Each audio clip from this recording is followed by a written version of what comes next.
नमस्कार।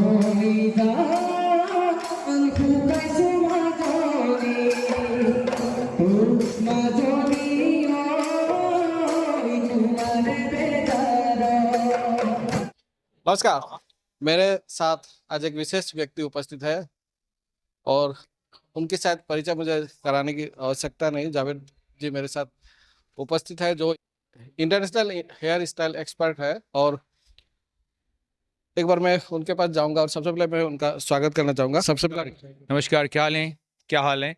मैं तिनसुकिया में हूँ, मेरा एक सेमिनार चल रहा है और ये मैं बहुत बहुत सालों से आ रहा हूँ। और अब मुझे लगता है तिनसुकिया एक बहुत अच्छा टाउन बन गया, बहुत ही ब्यूटीफुल टाउन बन गया और मौसम बहुत अच्छा है। और अगर मौसम अच्छा होगा तो बाल भी अच्छे होने वाले हैं। बट इस बाल को ठीक करने के लिए एजुकेशन चाहिए, जिसके लिए मैं सेमिनार कर रहा हूँ आज। देखिए, ये हेयर ड्रेसिंग जो है ना, जिसको लोग नाई का काम बोलते हैं, ये दुनिया का सबसे पुराना प्रोफेशन है। और सबसे इंपॉर्टेंट चीज़ क्या है कि इतना पुराना प्रोफेशन होने के बाद में भी इसको रिस्पेक्ट नहीं मिली है।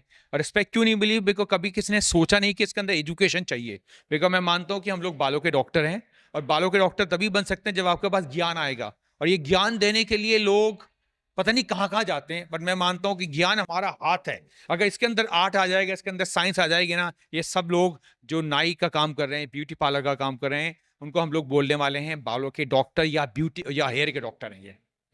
एक समय इस काम को लोग अलग दृष्टि से देखा करते थे, लेकिन आप जैसे व्यक्ति इस प्रोफेशन को इस स्टेज पर ला दिए कि आज बच्चे निकल कर आ रहे हैं सीखने के लिए, और उनका जो जिस तरह का भावना था इस प्रोफेशन को लेकर आज बिल्कुल बदल चुका है। जो हाई क्वालिफाइड लोग हैं, अच्छे घरों के लोग इसमें आज इंटरेस्टेड है करने के लिए। तो ये जो सफर रहा, जो आप लोगों ने इस तरह का आज एक स्टेज जो ला दिया, किस तरह शुरुआत किया आपने? देखिए, शुरुआत बहुत सिंपल थी, क्योंकि मेरे फादर भी बाल काटते हैं, मेरे दादा भी बाल काटते थे, मैं भी बाल काटता हूँ, तो हमारे पास लेगेसी 100 साल की है। तो जैसे आपने बोला कि इस प्रोफेशन की जो इमेज है ना, वो बहुत नीचे है। और मुझे लगता है कि उसको ऊपर लाने के लिए हमें एक ही वर्ड यूज करना पड़ेगा, वो है सर एजुकेशन। तो मैंने कुछ नहीं किया, मैंने इसमें से एजुकेशन डाली, और जब एजुकेशन आ जाएगी ना, सिस्टम आ जाएगा, और जब सिस्टम आ जाएगा ना, हम लोग बालों के मैकडोनल्ड बन जाएंगे। तो मैंने क्या किया कि मैंने सिर्फ इसको बालों का मैकडोनल्ड में शिफ्ट किया है। अगर आज मेरी 1000 शॉप चलती हैं, जिसके अंदर 20,000 लोग काम करते हैं, तो आप ये सोचो कि इस प्रोफेशन के अंदर एक नाई ने 20,000 लोगों के घर चलाए हैं, और उसका उसका बेस क्या है? उसकी सिर्फ कैंची और कैंची का ज्ञान है। चूंकि हमें भी जो जानकारी है, पूर्वजों की जो है धरोहर है आपके पास, और जो टैलेंट है आपने सिर्फ नेशनल वाइज ही नहीं रखा, इंटरनेशनल आज इस प्रोफेशन को आपने आगे बढ़ाया है, और विदेशी लोग भी आज आपसे सीखने के लिए आते हैं। तो यह जो प्रोफेशन है आज, जो भारत का जिस तरह कंट्रीब्यूशन रहा इस प्रोफेशन में, विशेष तौर पर आपको लेकर, इस पर आप क्या कहें? नहीं, मुझे लगता है कि दुनिया के अंदर बालों का जो फैशन है ना, वो भारत ने दिया है। अगर हम लोग अजंता लोहार जाएंगे ना, 5 साल पहले भी, आप देखना कि 5,000 साल पहले कि यहाँ बालों का कितना बड़ा फैशन था। हम लोग सोचते हैं कि व्हाइट स्किन होनी चाहिए फैशन के लिए। नहीं, ज्ञान भारत है, फैशन भारत है। इसको सिर्फ दिखाने वाला कोई होना चाहिए, बताने वाला होना चाहिए कि हम किसी से कम नहीं है। तो मैंने क्या किया कि हमारा जो कल्चर है उसको दिखा रहा हूं कि हम इसको एज ए प्रोफेशन बना सकते हैं। जरूरी मुझे डॉक्टर बनना है, जरूरी मुझे इंजीनियर बनना है, मैं बालों का डॉक्टर बन सकता हूं। और प्लीज आप आइए ना, हमारे एक ऐसा प्रोफेशन है जिसके अंदर आपको सिर्फ 25,000 रुपए या 30,000 रुपए लगाने पड़ेंगे, और आप अच्छा पैसा कमा सकते हैं। और future is India, future is Indian middle class. और मिडिल क्लास का इतना पैसा है ना, वो अपने ऊपर यूज करना चाहते हैं। चूंकि हर व्यक्ति सुंदर है, लेकिन सुंदरता निखारने की आवश्यकता है, और आप जैसे लोग उनकी सुंदरता को परिचय कराते हैं उनसे कि आप सुंदर है, और इस तरह का आप लोग उनका ड्रेसअप कर देते हैं कि लोग खुद ही समझ जाते हैं कि कितनी सुंदरता उनमें थी और निखारने की जरूरत थी। तो क्या कहेंगे, आम लोग हैं जो जिनका सोच अलग रहता है, ऐसे लोगों को देखिए, हम लोग सब लोग बहुत सुंदर लोग हैं। हमारा कल्चर बहुत स्ट्रॉन्ग एंड सुंदर है। बट हो सकता है because of culture differences, we feel low, we feel, उसको मैं पता नहीं कैसे उसको एक्सप्रेस कर सकता हूँ। हमें हमें कोई एक आदमी चाहिए जो बता पाए कि अगर आप बाल काटते हैं, उसका आपको प्राउड होना चाहिए। आपको अगर कोई नाई भी बोलता है तो उसमें बुराई क्या है? लोग मुझे भी नाई बोलते हैं ना, लेकिन मैं बोलता हूँ कि मुझसे बड़ा कोई नाई कभी पैदा होगा नहीं। आप सोचो ना, किसी फिल्म स्टार ने इतनी जॉब दी है, एक नाई ने दी है, और मैं उसके लिए बहुत अपने आप को मैं सोचता हूँ कि मैं अपनी कंट्री के लिए एक छोटा सा रोल प्ले कर रहा हूँ, अपनी सोसाइटी को चेंज कर रहा हूँ, अपनी कंट्री को चेंज कर रहा हूँ। और वो उसमें उसमें मेन रोल किसका? मेरी कैंची का ही तो है। तो कोई चीज़ छोटी नहीं है, मैं बालों का किसान हूँ इन ए वे। अच्छा, जो बाल आप लोग काटते हैं, एक्चुअली मेजरमेंट कैसे करते हैं? आप लोग सोचते कैसे हैं कि इस व्यक्ति का बाल इस तरह कटिंग करना चाहिए? क्या थ्योरी नहीं, नहीं, नहीं, मुझे मुझे लगता है कि जब बालों के साइंटिस्ट बन जाते हैं ना, आप बालों के साथ बात करते हैं और आपके जो बाल होते हैं आपको खुद बताएँगे कहाँ काटना है। तो ये सोचने की ज़रूरत नहीं पड़ती, वो अपने आप हो जाता है सारा काम। और आई थिंक इतना एक्सपीरियंस हो गया है कि आप बालों के साथ इतनी अच्छी तरह बात करते हैं जो आप समझ नहीं पाएँगे। या विशेष तौर पर महिलाओं को और युवतियों को ज़्यादातर हम देखा है कि प्रोत्साहित होकर यहाँ निकल कर आई हैं, और युवतियाँ और महिलाएं इस तरह का प्रोफेशन में जो जुड़ चुकी है, आर्थिक दिशा में एक मजबूत करने के क्षेत्र में काफ़ी बड़ा भूमिका देख रहा हूँ पिछले 5 या 10 वर्षों में। तो क्या कहेंगे, इस इंडस्ट्री में कितना सोर्स है और कितने बेरोज़गार लोगों को रोज़गार मिल सकता है? यार मैं तो आपको पहले ही बोला है ना कि अगर आपकी शादी हो गई, आप घर से बाहर नहीं जा सकते, आप एक छोटा सा कोर्स कर लीजिए, अपने घर के अंदर सालों कर लीजिए। अगर आप 1000 रुपये भी कमाते हैं या अगर आप 15,000 रुपये भी कमाते हैं, आप एक तरीके से अपने घर को हेल्प कर रहे हैं ना। और वो जो घर को हेल्प करेंगे उसमें आपके बच्चे अच्छे आएंगे ऊपर।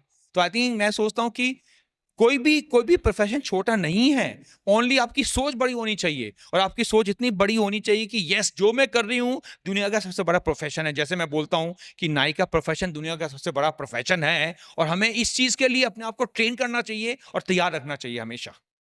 हज़ारों फ्रैंचाइज़ी आपके अधीन आज चल रहे हैं, और तिनसुकिया में विशेष तौर पर ये पहली बार नहीं है, कई बार लगा हो रहा है, इस तरह आते रहे हैं आप। तो असम या तिनसुकिया वासी को क्या मैसेज क्या देना चाहेंगे?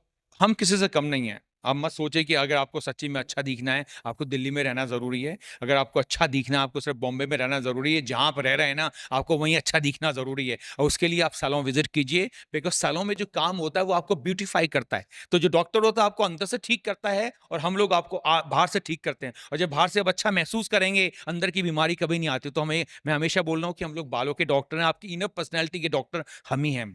कोई खास एक्सपीरियंस जो आप हमारे दर्शकों को शेयर करना चाहेंगे इस करियर के दौरान, कोई खास अगर मोमेंट हो तो? देखिए, हमारे रोज़ ही हम लोग इतने क्लाइंट के ऊपर काम करते हैं, हमारे साथ कोई ना कोई एक्सपीरियंस होता है। एक ही चीज़ बोलूँगा कि हमारी जो सैलून है ना, एक तरह का मूवी थिएटर है।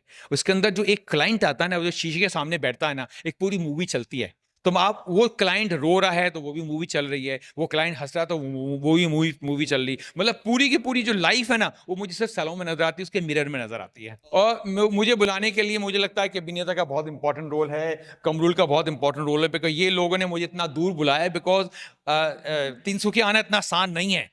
बट ऑफ कोर्स बिकॉज़ ये एक तरीके से मेरा पार्ट बन के इस प्रोफ़ेशन को ग्रो करना चाहते हैं। तो मैं थैंक्स पहले अभिनेता को बोलूँगा, एंड ऑफ कोर्स कमरुल को बोलूँगा, बिकॉज़ कमरुल मुझे 15 साल से इस सिटी में लेके आ रहा है। कमरुल हाय बोलें ज़रा, कमरुल हाय बोलें। क्या कहेंगे अभिनेता? हाय हाय हाय। अभिनेता कुछ बोलो ना प्रोफ़ेशन के बारे में। सर जो आए, सर ने जो बोला वो इस प्रोफेशन के लिए मैं भी जब इस प्रोफेशन में मुझे भी बोला था, तुम तो नापित का काम करने के लिए जा रही हो, तुम क्या करने जा रही हो? हम लोग का तो गांव का है, हम लोग वो गांव में तो ये सब नहीं चलता है। हम लेडीज हो के तुम ये नापित का काम करने के लिए जा रही हो, ये क्या करने जा रही हो? मेरा सासू माँ को बोलता है, तुम्हारा बहू क्या करने जा रहा है ये? अभी जो लोग ये बोल रहा है वही हम मेरे पास आता है। मुझे जावेद साहब जैसे लोगों का भूमिका कितना आप मानती है, लोगों का सोच बदल? सर का तो मैं क्या बताऊं, कुछ बोल ही नहीं सकता हूँ सर के बारे में। क्या कहेंगे? इस प्रोफेशन में सर इज द डॉन, और ये प्रोफेशन का इज्जत जो बढ़ाया है ना, जो सबको समझ में आया कि प्रोफेशन में इज्जत है, सर ही बढ़ाया है। सर, इसमें सर का बहुत बड़ा योगदान है। लोग तो सर को इंटरनेशनल ब्यूटी ऑफ किंग बोलते हैं। और है भी। मैं किंग नहीं हूँ, मैं मानता हूँ कि मैं एक तरह का टीचर हूँ, मैं एक टीचर हूँ। और शायद भगवान जी ने मुझे शायद इस धरती पे इसलिए भेजा है कि ये जो आपका प्रोफेशन है, इसको आगे लेके चलना है, और इस प्रोफेशन को इतना बड़ा बनाना है कि हम बोल पाएँ कि हम किसी से कम नहीं हैं। और हमें इस चीज़ का प्राउड होना चाहिए। हम लोग लो फील क्यों करते हैं? हम लोग आप लोगों को खूबसूरत बनाते हैं ना। जब आप सुबह सो के उठते हैं, आप लोग कुछ नहीं करते, सारे शीशे पे जाते हैं और बालों के साथ रोमांस करते हैं। उसकी शुरुआत हम ही करते हैं आप लोगों के लिए। तो दिन की शुरुआत भी बाल है, रात की शुरुआत भी बाल है, और इसका मतलब क्या हुआ? नाई का प्रोफेशन दुनिया का सबसे बड़ा प्रोफेशन है। नेगेटिविटी जैसे कि कहा उन्होंने, नेगेटिविटी का कितना बड़ा रोल रहता है सक्सेस में, विशेष तौर पर अंधेरा अगर ना रहे तो रोशनी की कीमत पता नहीं चलती। देखिए जितना लोग इसको क्रिटिसाइज करेंगे ना, एक तरह का आपके वो प्रेशर डालते हैं आपको ज्यादा तेज चलने का। तो मैं मानता हूँ ये नेगेटिविटी नहीं है, ये आपके लिए सोर्स है कि यस मुझे इसको साबित करना, मुझे इसको प्रूव करना है कि मैं तुमसे बड़ा हूँ। मैसेज ले लेना चाहूँगा। Thanks a lot. मैसेज आए भी हंसते रहो, जितना हंसोगे ना इतने बाल हंसेंगे, इतना लंबा जियोगे, कोविड आपका कुछ नहीं कर पाएगा। बहुत बहुत धन्यवाद। Thank you. और ये थे जावेद हबीब साहब, जिनका शायद परिचय मुझे एक बार फिर से कहूंगा देने की जरूरत नहीं है, और किस तरह की बातें कुछ उन्होंने शेयर की, और आगे भी कोशिश करेंगे कि जो इनका विजिट है, विजिट के दौरान किस तरह का कार्यक्रम या जो भी सेमिनार आयोजित किया गया है उसका भी थोड़ा दृश्य आप तक पहुंचाए। आप हमारे साथ बने रहिए, आप देखते रहिए बेकीमत समाचार।